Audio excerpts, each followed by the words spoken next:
Hey there. I am Hani, and this is an unusual case where I talk about my journey through complex trauma. So, today I am actually going to talk about what today is. I've been hoping to speak about some foundational things, but there's been a lot going on, so I haven't been able to center and focus in. So I figured let's just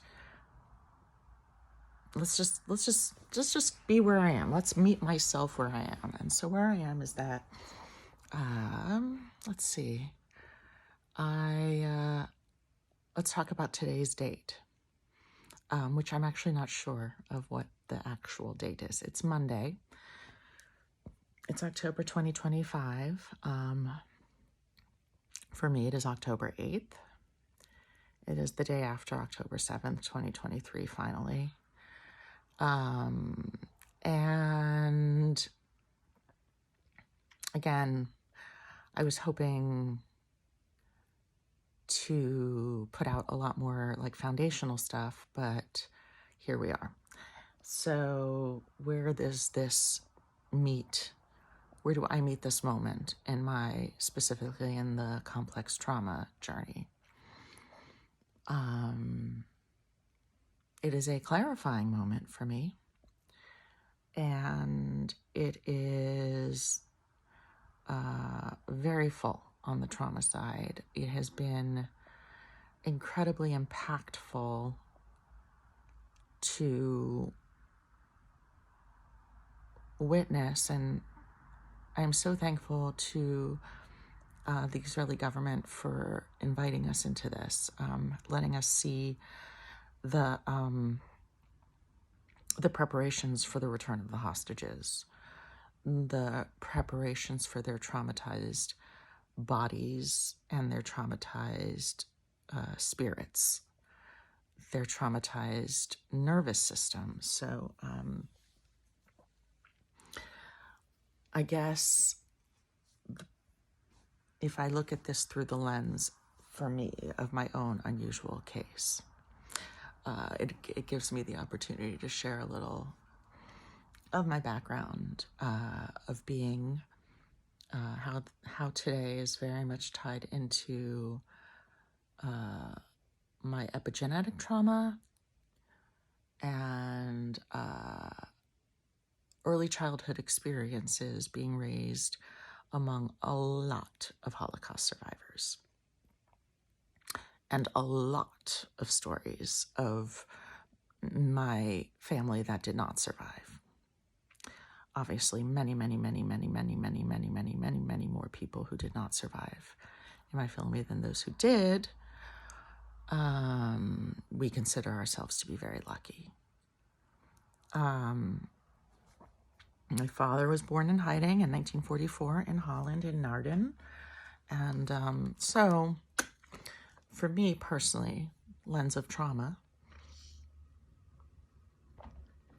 what am I seeing? I'm seeing resilience. I am seeing a people who know how to do this. I am seeing I am in a time warp where I am viscerally brought back to the stories of after the war, of liberation. I recall being very keyed into that moment in time, that moment in the lives of all of my loved ones who were survivors. The journey from captivity, brutality, complete lack of autonomy, all because of being Jewish, the ability, the presence of death right there, all the time. And going from that to nourishment, going from that to safety.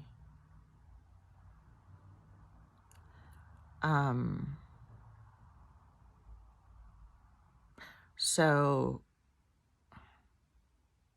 on so many levels, there's the very deep, energetic, spiritual side of this, profoundly.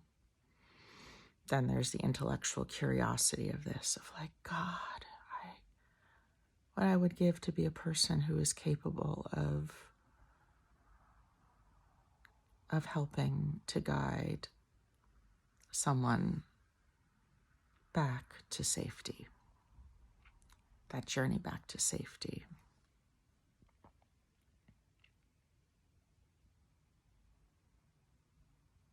So this is a pretty unfocused video, but it is, I guess, marking the day of October whatever, 2025, October 8th, 2023. And it feels, for me personally, in my unusual case, I am jumping in. I think I'm beyond the end of the beginning. I'm at the beginning. I'm in the middle of my own personal journey. And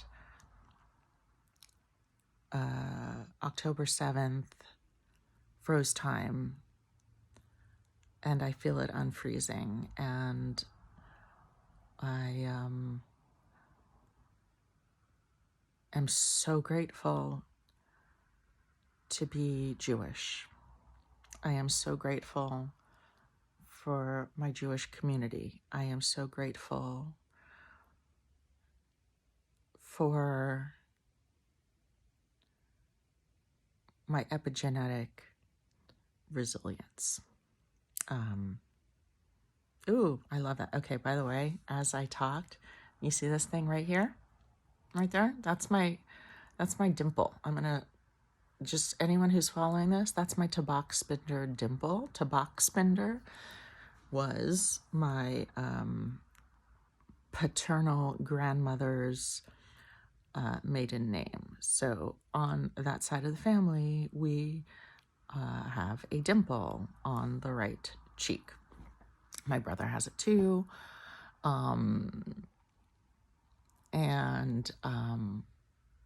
So that's a nice way to end resilience, which is that as long as I got this Tabak Spender dimple, I got all the resilience that came from all the millennia. And God willing, there's goodness ahead.